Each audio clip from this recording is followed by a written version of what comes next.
Moroni, capitale de l'Union des Comores. Dans cet état archipel situé dans le sud-ouest de l'océan Indien, l'électricité est à presque 100% d'origine fossile, ce qui constitue un frein majeur au développement. Les habitants et l'activité économique vivent au rythme des pénuries d'électricité.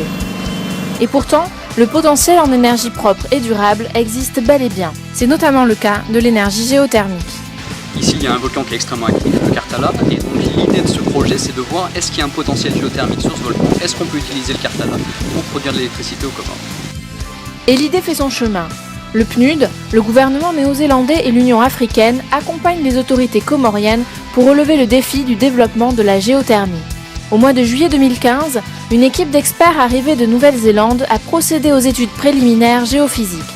Jack, Stewart, Robert, Garth et Thomas vont assister le bureau géologique des Comores et passer 30 jours au sommet du volcan, accompagnés de 30 porteurs.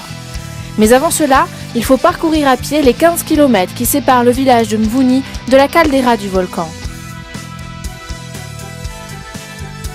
Celle-ci culmine à 2630 mètres d'altitude. Le Karthala abrite l'une des plus grandes calderas au monde, avec 4 km de diamètre du nord au sud et 3 km d'est en ouest. Les études exploratoires vont non seulement permettre de répertorier les zones probables de ressources d'énergie, mais également de déterminer l'emplacement éventuel de la future centrale géothermique. Nous sommes en train d'installer un site d'études magnétotelluriques.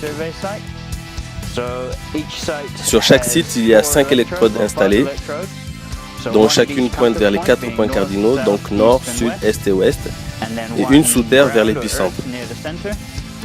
Et nous installons également 3 magnétomètres dans le sol, l'un orienté nord-sud, de l'autre est-ouest, et le dernier verticalement vers le sol, afin de mesurer directement les 3 directions des champs magnétiques. Lorsqu'on combine les données des électrodes et du magnétomètre, ça nous laisse voir ce qui se passe sous nos pieds en profondeur. Nous installons tout le matériel ici pour la nuit et nous reviendrons demain le chercher pour le déplacer sur un autre site.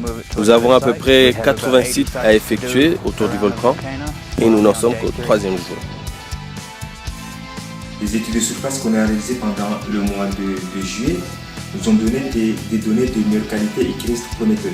Les 2 mois qui viennent, on va pouvoir faire les traitements de données et ces traitements vont nous montrer exactement un potentiel géothermique beaucoup plus élevé. Sachant qu'un forage donne au maximum 7 mégas, donc au début on est parti sur l'idée de trouver 10 mégas.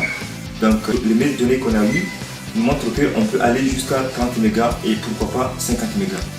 En attendant le rapport final des études exploratoires prévues à la fin de l'année, le gouvernement des Comores et le Programme des Nations Unies pour le développement doivent d'ores et déjà mobiliser les ressources financières et les partenariats nécessaires, y compris avec le secteur privé, pour les phases de forage exploratoire, d'installation et d'exploitation de la centrale.